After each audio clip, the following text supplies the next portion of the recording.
Bienvenue sur Family Faith.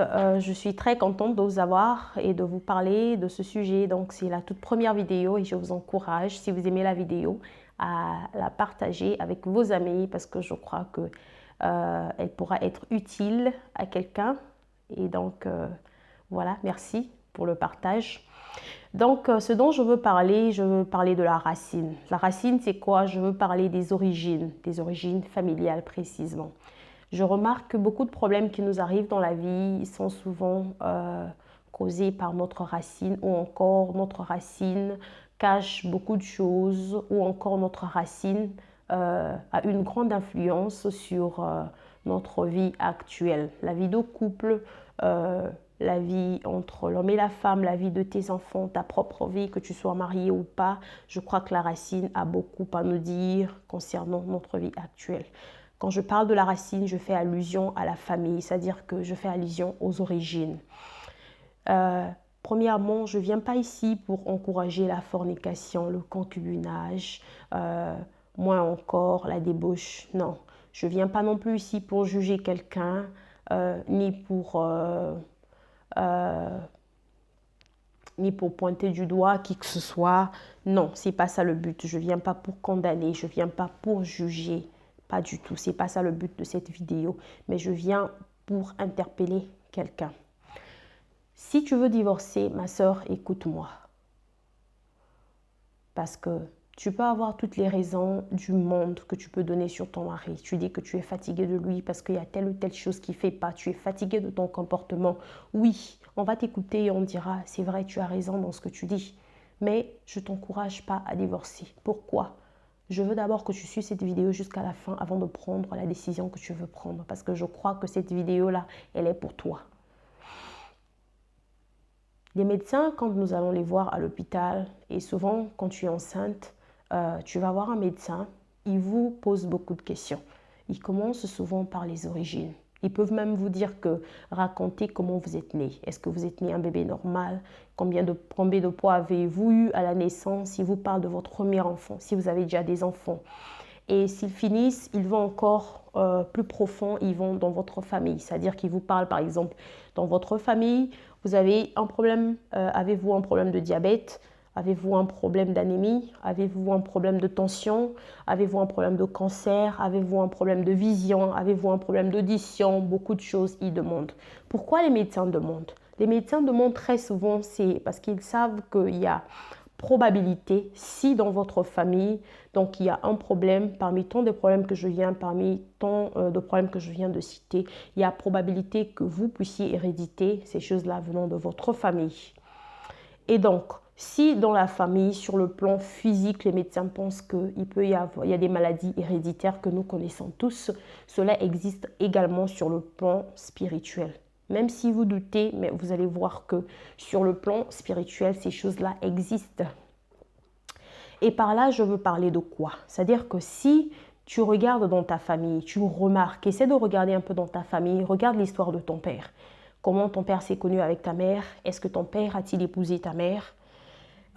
Est-ce que dans ta belle famille, du côté de ton père, est-ce que ton beau-père a-t-il épousé ta belle-mère? Regarde un peu tout autour de ta famille. Les filles, les enfants sont-ils éduqués? Comment ta mère a-t-elle été à l'école? A-t-elle été éduquée? Regarde ton père. Ton père est-il alcoolique, polygame? Adultère, regarde toutes ces choses-là. Va encore du côté de ton conjoint, essaie de regarder du côté de ton époux. Dans sa famille, ils ont-ils un problème de maladie quelconque qui se répète dans la famille? Y a-t-il un problème de polygamie? Y a-t-il un problème d'instabilité dans les mariages, dans les couples? Essaie de regarder, y a-t-il un problème quelconque qui est récurrent, qui est répétitif dans la famille? Essaie d'observer. Et si tu trouves qu'il y a des problèmes, je suis sûre que tu trouveras des choses qui se répètent dans la famille. Comme de ton côté, tout comme du côté de ton conjoint. Donc, quand je parle de ton côté, je fais allusion de deux côtés, du côté paternel comme du côté maternel. Alors, si tu observes et tu regardes, par exemple, si tu remarques que dans ta famille, par exemple, les filles, elles sont belles, mais elles ne se marient pas.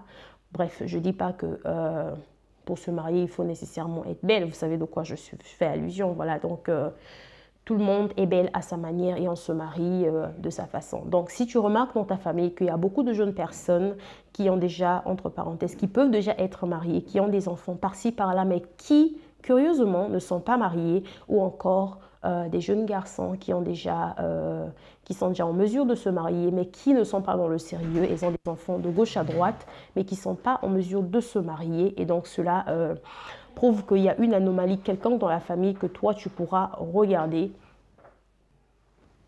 Donc je disais que si tu regardes par exemple et tu vois toutes ces similarités là dans ta famille, essaie de voir, essaie de bien réfléchir avant de chercher à détruire ce mariage là. Oui, comme je l'ai dit, tu as toutes les raisons que tu peux avancer, que tu peux dire au monde, voilà, cet homme là est ceci ou cette femme elle est comme ceci, elle est comme cela, insupportable, des choses intolérables que tu peux prendre comme étant preuve, comme étant des raisons pour lesquelles tu veux arrêter la relation ou encore tu veux divorcer. Mais je tiens à te rappeler que quelquefois, ton ennemi, ce n'est pas ton mari. Ton ennemi ne peut pas être ton mari. Et le grand problème, quelquefois, ne peut pas venir de ton mari nécessairement, comme toi, tu vois le problème.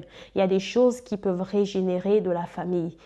Comme tu vois les similarités des choses, tu regardes par exemple dans ta famille, tes tantes, presque toutes tes tantes ne sont pas mariées. Ou encore si elles ont été mariées, c'est-à-dire qu'elles se marient et au bout d'un moment, elles finissent toujours par rentrer chez elles. C'est-à-dire que par rentrer, elles finissent toujours à rentrer dans la famille, c'est-à-dire qu'être seule. Ou encore si ta mère vous a élevé toute seule. Elle a été mariée avec ton père ou encore elle n'a pas été mariée avec ton père, mais elle vous a élevé toute seule. Donc, toi aussi, tu te retrouves dans des cas, tu te vois déjà avec un enfant où tu élèves tout seul, le père, il est parti. Cela est une grande preuve qu'il y a des choses qui sont dans ta famille auxquelles toi, tu dois te lever pour dire non. Parce que si tu ne te lèves pas, ces choses-là vont se répéter. Ça, c'est encore une chose peut-être que tu peux voir, mais il y a tant de choses qui sont dans la famille qu'il faut que toi, tu te lèves pour que ces choses-là ne soient pas répétitives en toi, moins encore dans la vie de tes enfants. Tu te bats avec ton mari, oui, tu dis qu'il est ceci, tu dis qu'il est cela, tu regardes ta femme, tu vois l'impolitesse à outrance, tu vois des comportements vraiment mais incroyables, insupportables. Oui, mais ce sont quelquefois des réclamations de ta famille. Des réclamations de ta famille. Je n'accuse pas ta famille d'avoir la sorcellerie ou quoi que ce soit. Non, je parle des choses qui ont été dites, qui ont été faites dans ta famille par des générations passées, que toi tu connais même pas, mais qui influencent ta vie. Tu te demandes pas pourquoi il y a toute cette similarité-là dans ta famille, là où il y a plein de jeunes filles qui sont belles et qui ont tout le potentiel, mais qui malheureusement ne se marient pas.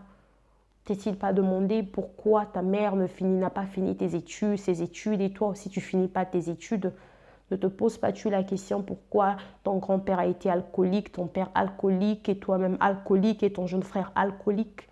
Tu ne te poses pas la question pourquoi dans toute ta famille les gens sont toujours dans la fornication, dans la polygamie? Tu ne te poses pas la question pourquoi il y a tant d'enfants qui sont nés hors mariage? Pourquoi il y a tant de personnes qui dans ta famille ont des enfants mais qui ne se marient pas? Cela prouve qu'il y a quelque chose qui parle, qui réclame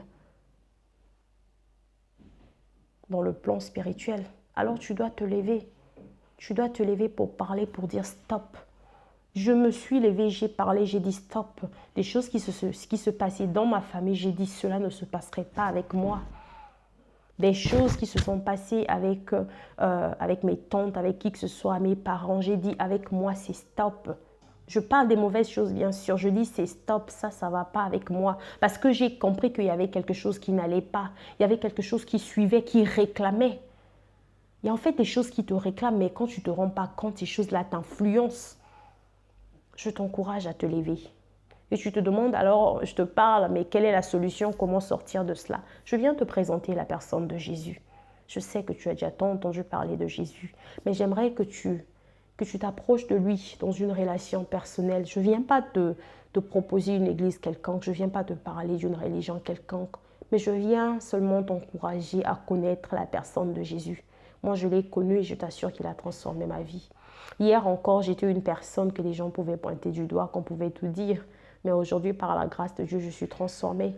Et je crois que Dieu continue de faire un grand travail avec moi. Je t'encourage de connaître la personne de Jésus. Ce n'est pas facile ce que tu vis dans ton foyer. C'est pas facile, je sais, c'est pas facile. Et il n'y a personne qui est là pour témoigner ou encore pour subir tout ce dont tu vis. Je sais que c'est pas facile. Mais ton vrai ennemi, c'est pas ton époux. C'est pas lui. Regarde dans ta famille, quand tu vois toutes ces choses-là semblables dans ta famille, tu dois dire qu'il y a quelque chose qui ne va pas dans ta famille ou encore de la famille de ton mari qui le réclame et qui te réclame. C'est ce qui fait en sorte que vous soyez en tout le temps en désaccord. Tout le temps, il y a des incompréhensions. Tout le temps, il y a des problèmes. Tout le temps, il y a des incompréhensions répétitives. Ces incompréhensions-là répétitives sont quelque part la cause des réclamations familiales. Parce que dans ta famille, on a soit décrété que les filles ne vont pas se marier. Et toi, si tu ne comprends pas ça, tu vas te battre avec ton mari et à la fin pour divorcer. Alors que tu devais te lever pour dire non à ces choses-là qui se passent dans ta famille et qui veulent encore venir dans ta vie. Je t'encourage à partager cette vidéo-là. Si cette vidéo-là t'a béni, je t'encourage de la partager avec tes amis, avec qui que ce soit. Je crois que cette vidéo-là pourra aider quelqu'un. Et je vous laisse et donc on se retrouve très bientôt à la vidéo prochaine. Et bien de choses à vous et bye bye.